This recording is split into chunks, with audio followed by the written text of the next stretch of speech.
آج جس حوالے کو آپ کے سامنے تلاوت کیا گیا ہے متی کی انجیل 7واں باب اس کی 24ویں آیت سے 27ویں آیت تک، یہاں پر ایک خاص پیرابل کو خداوند یسوع مسیح نے تمثیل کو پیش کیا ہے، اور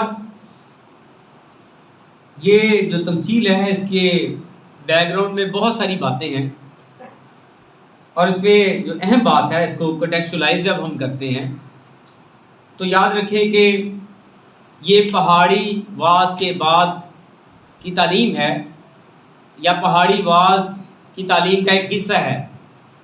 اس میں خداوند یسوع مسیح بتانے کی کوشش کر رہے ہیں کہ بادشاہی خداوند یسوع مسیح کے وسیلے سے ان کے درمیان آ چکی ہے، اور خداوند یسوع مسیح کی تعلیم کو قبول کیا جائے اور قبولیت کے ساتھ اس پر عمل کیا جائے۔ اور ایسے میں ہم دیکھتے ہیں کہ جو کی کریکٹرز ہیں، یا ہم ان کو نیو ٹرم میں ہم ان کو کی پلیئرز کہتے ہیں، کی کریکٹرز، اس میں کون کون ہے؟ اس میں پہلے نمبر پر کیونکہ پرسن ہے تو پہلا پرسن کون ہے؟ خدا ہے۔ دوسرا پرسن جو ہے وہ کون ہے؟ خداوند یسوع مسیح ہے۔ اور جو تیسرا پرسن ہے وہ جو ایسا کام کر رہا ہے کہ وہ اپنے گھر کو ریت پر بنا رہا ہے۔ چوتھا پرسن کون ہے؟ جو اپنے گھر کو چٹان پر بنا رہا ہے۔ اور یاد رکھیں کہ جب ہم اس کو شروع کرتے ہیں، اس تعلیم کا آغاز، اس منسٹری کا آغاز خداوند یسوع مسیح نے کہاں سے کیا؟ گلیل سے۔ اس لیے اس کو کہا گیا کہ یہ بھی گلیلی ہے۔ گلیل سے شروع کیا گیا، اور گلیل کی جو خدمت ہے اس کا جو ٹاپک ہے وہ سٹارٹنگ میں کیا تھا اور اینڈ تک رہا کہ خدا کی بادشاہی۔ اور پھر ہم دیکھتے ہیں کہ خدا کی بادشاہی، شاگردیت اور خدا کے کلام کی تابعداری۔ اور پھر ہم جیسے آگے بڑھتے ہیں، سمبلزم، مشابہت کیا ہے؟ کیا مشابہت ہم لیتے ہیں؟ تو یہاں پر جو چار چیزیں وہ بڑی اہم ہیں۔ کون کون سی چیز؟ نمبر ایک، اس میں پہلی جو بات ہے سمبلزم میں کیا ہے؟ راک، چٹان۔ دوسرے نمبر پر ریت۔ تیسرے نمبر پر طوفان، سٹرامز۔ چوتھے نمبر پر ہم دیکھتے ہیں وزڈم۔ تو چار سمبلزم ہیں جن کو سمجھنا بڑا ضروری ہے، اور پھر آگے جا کے آپ اس کو انجوائے کر سکتے ہیں، اس حصے کو، کہ یہ ہمارے لیے کتنا امپورٹنٹ ہے۔ تو یہ سمبلزم میں کیا ہے؟ مشابہت میں کیا ہے؟ جو چٹان ہے وہ سالڈ فاؤنڈیشن ہے۔ وہ کیا ہے جی؟ ایک سالڈ فاؤنڈیشن ہے، مضبوط ایک بنیاد ہے۔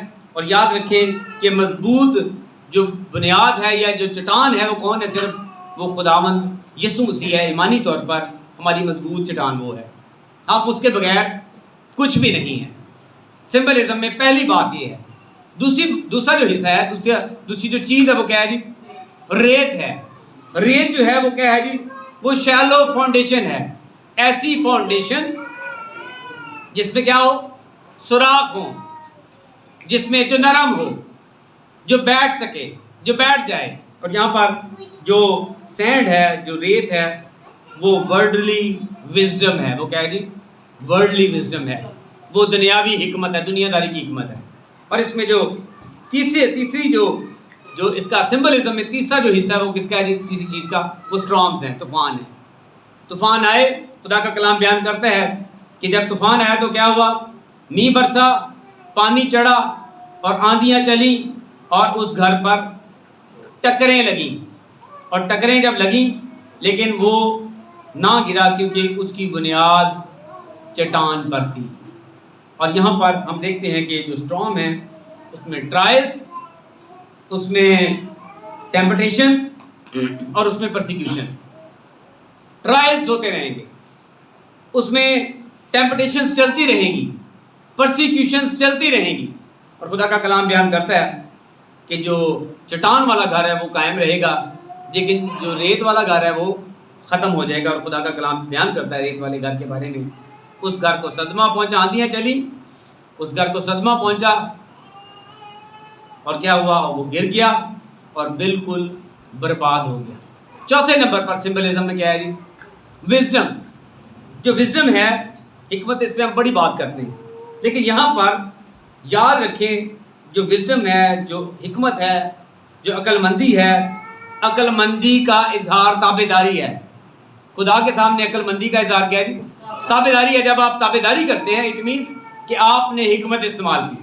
جب آپ تابع دار نہیں ہیں تو آپ نے حکمت کو استعمال نہیں کیا، بلکہ ہم نے وہ بے وقوفی والا حصہ جو ہے اس کو ہم دیکھتے ہیں کہ ہم اس کو چن سکتے ہیں. اس میں دو باتیں، ایک وہ گھر جو ریت پر بنایا گیا اور ایک وہ گھر جو چٹان پر بنایا گیا. جو ریت پر گھر بنایا گیا ہم کہتے ہیں کہ وہ نافرمانی کا حصہ ہے، تابعداری نہیں کی گئی، بات مانی نہیں گئی، چٹان کی طرف رجوع نہیں کیا گیا. اور دوسرا جو حصہ ہے وہ کون سا ہے جی؟ وہ پرومسز ہیں. کس کے لیے؟ جو تابع دار ہیں. تابع داری کے لیے وعدے موجود ہیں. ایک حصے میں کیا ہے جی؟ نافرمانی کے نتائج ہیں، اور دوسرے حصے میں کیا ہے؟ تابع داری کے لیے وعدے ہیں. اب جو نافرمانی کے نتائج ہیں اس میں بھی 5 باتیں ہیں جو بڑی اہم ہیں. پہلی بات کہ کیا رزلٹ آتا ہے نافرمانی کا؟ اسپرچول ڈسٹرکشن شروع ہو جاتی ہے، روحانی تباہی شروع ہو جاتی ہے. اور جو روحانی تباہی ہے وہ یاد رکھیں کہ ذہنی اور جذباتی کشمکش ہے. جو روحانی تباہی وہ کہاں سے شروع ہوتی ہے؟ کیسے پتہ چلتا ہے؟ کہ وہ ذہنی، نمبر 2 ذہنی اور جذباتی کشمکش میں لوگ پڑ جاتے ہیں. تیسرے نمبر پر کیا رزلٹ آتا ہے؟ کہ تعلقات الہی، تعلقات ایمانی تعلقات جو ہیں وہ ٹوٹنے شروع ہو جاتے ہیں. اور چوتھے نمبر پر کیا ہوتا ہے؟ ایمان اور خدا پر جو اعتماد ہے وہ ہم کھو بیٹھتے ہیں. ایسا شخص جو نافرمان ہے وہ کھو بیٹھتا ہے خدا پر ایمان اور اعتماد کو جو خدا پر وہ رکھتا ہے. اور 5ویں نمبر پر یاد رکھیں وہ خدا سے کیا ہوتا ہے؟ اس کے ساتھ وہ خدا سے ابدی طور پر اس کی جدائی ہو جاتی ہے، ختم ہو جاتی ہے. دیکھا کہ وہ گھر کیا ہوتا ہے جی؟ اس کو صدمہ پہنچایا، اس گھر میں آندیاں چلی اور وہ گر گیا اور بالکل برباد ہو گیا. ایک چیز مثالیں کیا ہیں؟ ایگزامپلس. اس کی پہلی مثال آپ دیکھتے ہیں، میں دینا چاہتا ہوں ڈینیل کی کتاب، نبوک لاسر کا بیٹا نبوکد نظر. میں شاید پہلے بھی اس کو بتا چکا ہوں. جب اس نے بنایا شہر بابل اور ریاست بنائی بابل، جیسے کیلیفورنیا ہے وہ ریاست بھی اور شہر بھی ہے، بابل بھی شہر بھی تھا اور ریاست بھی تھی. جب بابل بنایا تو میں بتا چکا ہوں کہ 130 فٹ اونچی دیوار، چوگرد اس کے دریا فرات کا پانی، 85 فٹ چوڑی، 200 دید گائیں اور 100 پیتل کے دروازے اور بہت ساری چیزیں. اور اس کے بارے میں کہا جاتا ہے، جو روایتیں ہیں بابل کے بارے میں، کہ وہاں پر کیا تھا؟ وہاں پر انہوں نے ماربل لگایا ہوا تھا. وہ کس انداز کا ہوگا؟ اور خدا کا کلام بیان کرتا ہے دانیل کی کتاب اس کا 4 باب 29ویں 33ویں آیت تک، عظیم بادشاہت کو قائم کیا اور خدا کو بھول گیا. اس کے جو گھر کی تعمیر تھی وہ عظیم بادشاہت کی تعمیر تھی اور وہ خدا کو بھول گیا. اور خدا کا کلام بیان کرتا ہے کہ وہ بالکل ہی کیا ہو گیا؟ فنا ہو گیا. بابل کی جگہ کون آ گئے؟ فارس آ گئے. بابل ختم ہو گیا.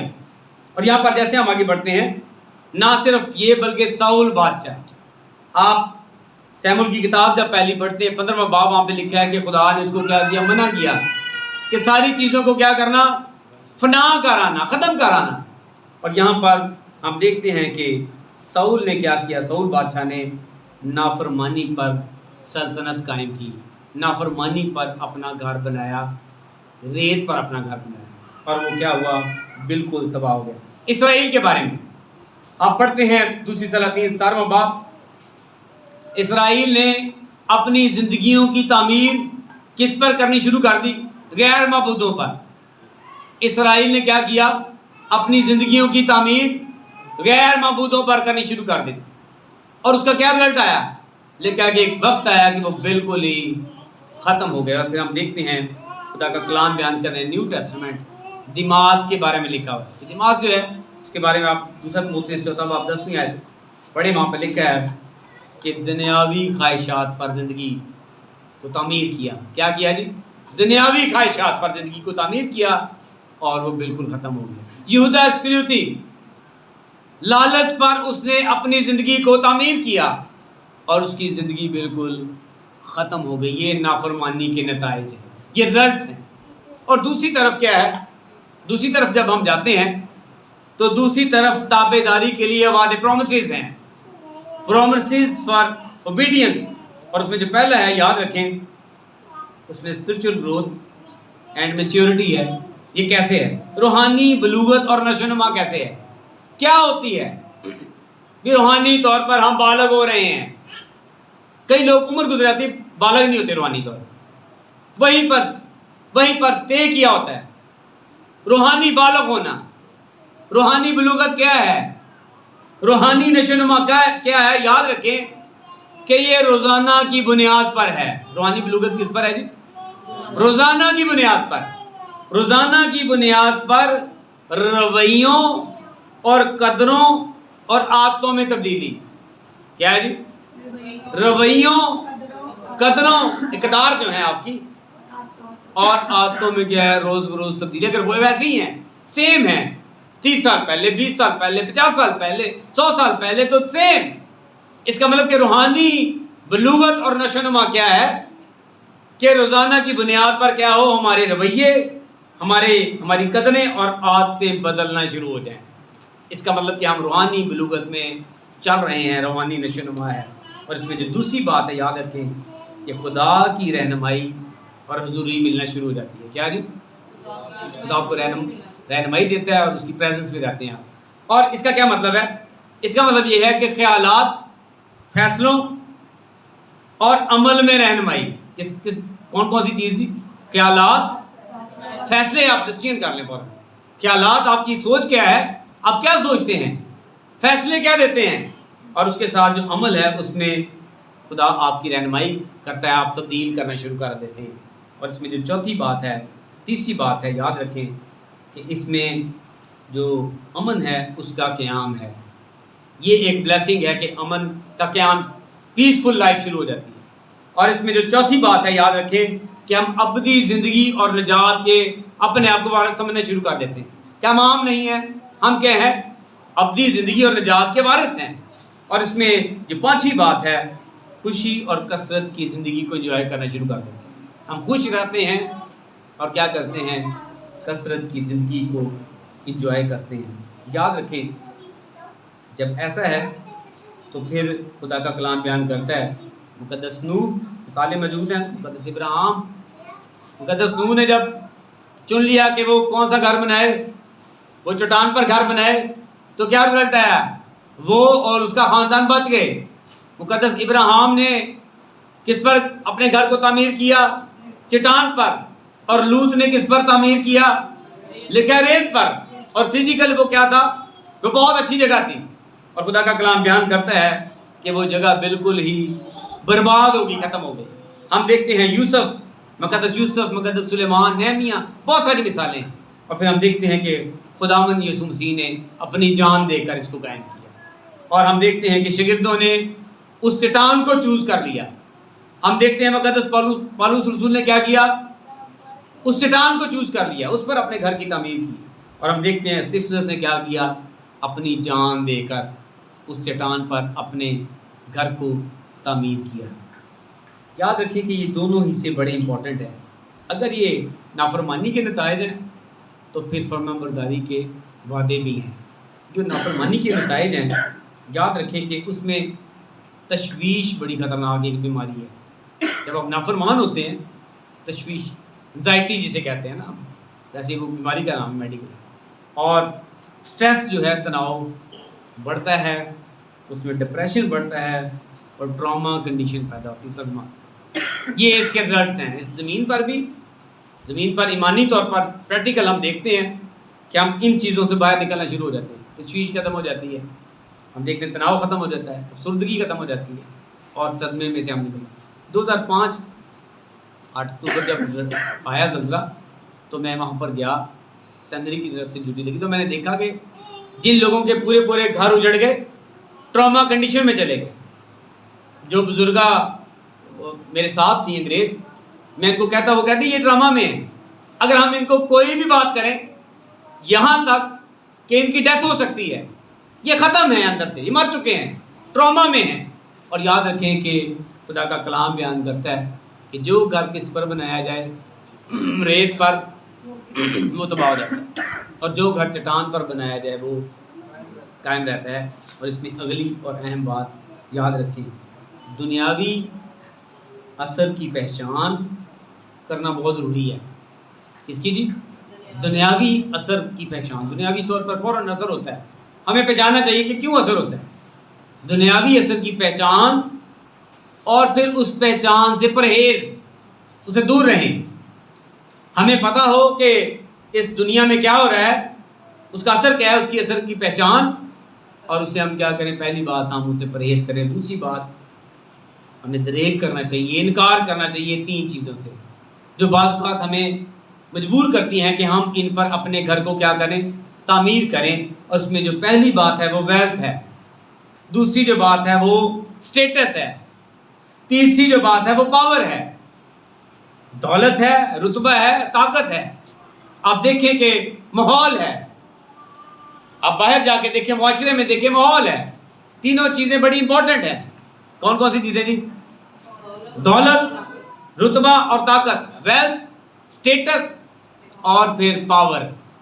آپ دیکھیں کہ ماحول چینج ہو چکا ہے، بدامنی اس کی وجہ سے پھیل چکی ہے۔ اور پھر اس کے بعد تیسری بات یاد رکھیں کہ اپنی ذاتی رائے اور احساسات سے پرہیز کریں جو خداوند کے ساتھ لنکڈ نہیں ہیں، جو خداوند کے ساتھ، جو یسوع مسیح کے ساتھ جڑے نہیں ہوئے، ایسی ذاتی رائے اور احساسات سے کیا کریں، پرہیز کریں، دور رہیں۔ اس میں چوتھی بات یاد رکھیں، غلط تعلیم دینے والوں سے خبردار رہیں۔ غلط تعلیم، بہت ساری آپ کے سامنے ہیریسیز ہیں، ہم ان سے کیا کریں، بچیں، ہم ان سے بچیں۔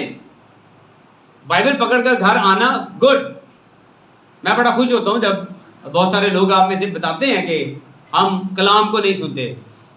کیوں نہیں سنتے؟ تاکہ غلط تعلیم ہمارے بچوں کو منتقل نہ ہو۔ ہمیں تعلیم کو سمجھنے کی ضرورت ہے، ہمیں بائبل کو پڑھنے کی ضرورت ہے۔ اور یاد رکھیے اس میں پانچویں اور آخری بات بڑی اہم ہے، ایسے لوگوں کی رفاقت سے دور رہیں، ایسی فیلوشپ سے دور رہیں جو آپ کو روحانی طور پر سست کرنے اور روکنے میں کار فرما ہے۔ ایسی رفاقت کو کیا کریں، اس سے دور رہیں جو آپ کو روحانی طور پر سست کر دے، اور جو روحانی طور پر آپ کو روک دے۔ آپ کو خدا برکت دینا چاہ رہا ہوتا ہے لیکن آپ لینا نہیں چاہتے، روک دیا، کسی شخص نے روک دیا کہ نہ اینج نہ کر۔ اور بہت ساری جگہ پر ہمارا رکا ہوا جو کام ہے، جو ہم روک دیتے ہیں یا ہمیں کوئی روک دیتا ہے، اس کے رزلٹس آپ سوچ نہیں سکتے۔ بہت ساری جگہ پر لوگ روکتے ہیں، ایسا نہ کرو، ایسا نہ کرو، اور ہم دیکھتے ہیں کہ روحانی طور پر وہ ہمیں سست کرتے اور ہمیں روک دیتے ہیں، اور جو برکت خدا ہمیں دینا چاہ رہا ہوتا ہے وہ ہم سے بہت دور نکل جاتی ہے۔ آئیں آج جو اہم بات ہے، ہم نے آج کون سی بات سیکھی ہے، ایک تمثیل سیکھی ہے، کون سی جی؟ ہاں جی، وائز اینڈ فولش بلڈرز۔ کون کون سے جی بلڈرز؟ وائز اور فولش۔ اور یعنی اردو میں کیا ہے کہ ایک جو گھر بنانے والے، ایک کون سا جی؟ عقل مند ہے اور ایک بے عقل ہے۔ آج میرے اور آپ کے پاس ڈیسیژن ہے کہ ہم اس کو کیا کرتے ہیں، ہم کون سے جو کی کریکٹرز ہیں اس میں، ہم اس میں سے ان کی کریکٹرز میں سے کون سا کریکٹر جو ہے وہ میرے لیے استعمال ہوتا ہے، وہ میرے لیے ہو کہ میں چٹان پر گھر بنانے والا ہوں۔ خداوند آپ کو سے برکت دے اور اپنی جلال سے بھی استعمال کرے۔